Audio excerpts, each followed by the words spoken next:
మిత్రులారా, మంచి భోజనం తర్వాత నా ఉపన్యాసం చేయడం చాలా అయ్యేది. నేను నా మెంటల్ ప్రిపరేషన్ ఎట్లా వచ్చానంటే, నాకంటే ముందు మిత్రకృష్ణ మాట్లాడతాను, ఈ లోపు అందరూ ఒక నిద్ర తీస్తారు. 3 గంటల కదా నా సెషన్ స్టార్ట్ అయ్యింది కాబట్టి ఆరాంగా గడుస్తుంది. వెంకటకృష్ణ రాకపోవడంతో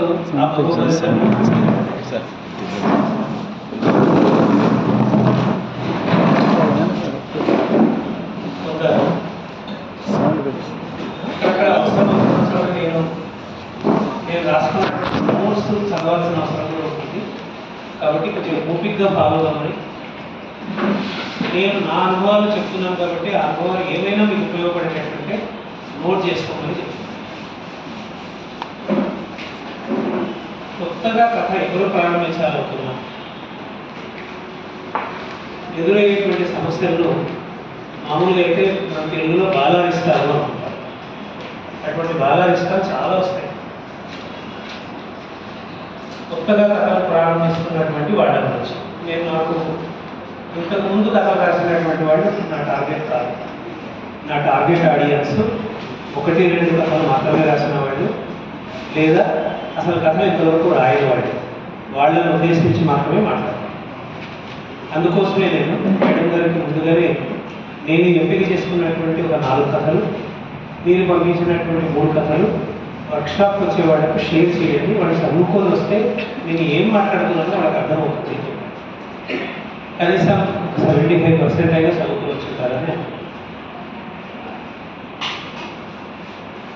ఈ బాలవిషయాల గురించి నేను మాట్లాడుతున్నాను అంటే నా మనసులో ఉన్న ఉద్దేశం ఏంటంటే, ఇటువంటి ఇబ్బందులన్నీ కథా రచయితగా నేను పడినవి కూడా, నేను కొత్తగా కథలు రాస్తున్నప్పుడు నాకు ఎదురైనటువంటి ఇబ్బందులు.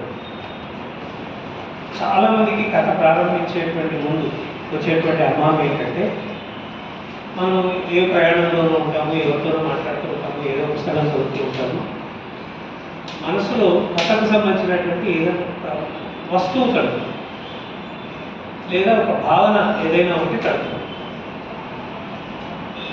ఇది మనసులోకి వచ్చిన వెంటనే ఒక్కోసారి మనం భక్తిలో పడి దీన్ని మర్చిపోతాము.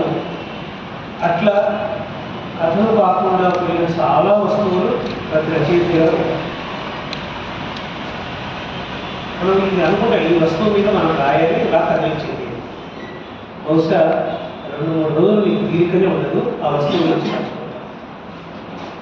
సో రైటర్ కంపల్సరీగా, మీరు కవిత్వం రాస్తారా, కథలు రాస్తారా, ఇన్ జనరల్ రైటర్ ఎప్పుడు ఈ need to carry a pen and paper. ఇప్పుడైతే మోడర్న్గా మీరు గ్యాడ్జెట్స్ ఉన్నాయి కాబట్టి అందులో ఏ వస్తువు మీద రాయదలుచుకున్నారో కనీసం స్థూలంగా ఒక పారాగ్రాఫ్ ఇన్ఫర్మేషన్ అయినా రాసి ఉంచుకుంటే అది మీకు వస్తువుగా ఫ్యూచర్లో డెవలప్ చేసుకోవడానికి ఇది ఉంటుంది. అయితే దీంట్లో కూడా ఒక ప్రమాదం ఏంటంటే, అట్లా రాస్తున్నవి నా దగ్గర దాదాపు ఒక 10 దాకా వస్తువులు ఉన్నాయి. ఆ తర్వాత ఈ ఎమోషన్ లేకపోవడం వల్ల ఈ కథలు రాలేకపోయాయి. అంటే ఒక రకంగా చెప్పాలంటే బాల్యంలోనే చిరిగిపోయే కథలు లేదు. అవి మళ్ళీ ఆ ఎమోషన్ రాకపోవడం వల్ల కథ కాలేకపోయాయి. ఆ తర్వాత ఎంత ప్రయత్నించినా కథ కాదు.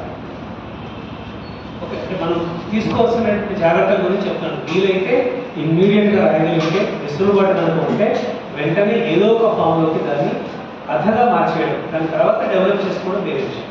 కథ బాగుందా లేదా, కథ అయిందా లేదా తర్వాత విషయం.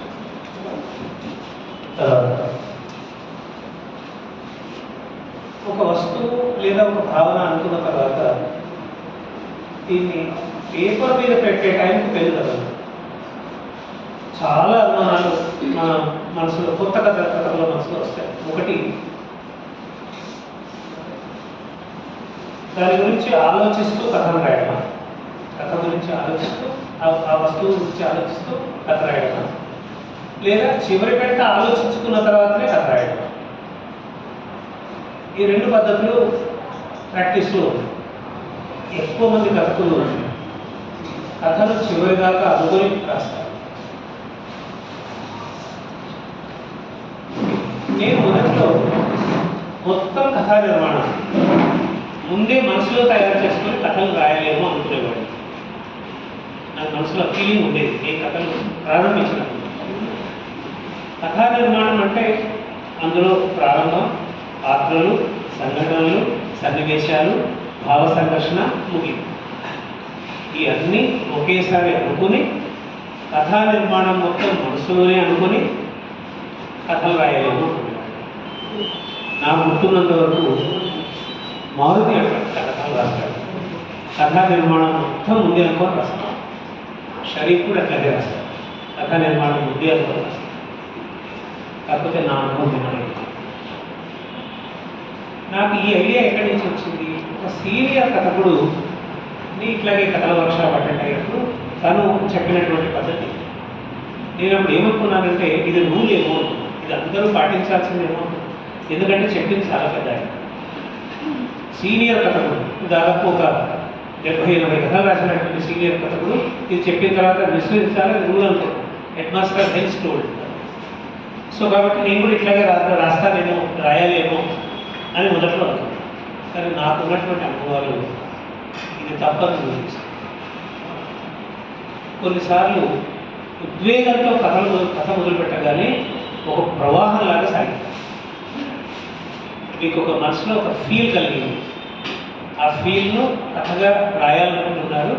మీరు ఆ ఉద్వేగంలో ఉండగానే ఆటోమేటిక్గా మీకు పాత్రలు, సన్నివేశాలు, దాని చుట్టూ ఉన్నటువంటి నిర్మాణం ఇదంతా ఒక ప్రవాహంలాగా సాగింది. నేను రాసిన కథల్లో ఖబర్ కే సాత్ కథ మొదటి వర్షన్ ఇట్లాగే వచ్చింది.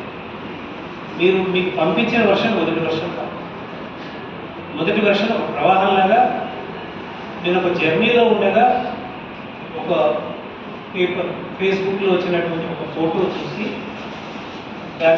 దాని ఎమోషన్లో 1.5 అవర్లో 4 పేజీల కథ రాసేసాను.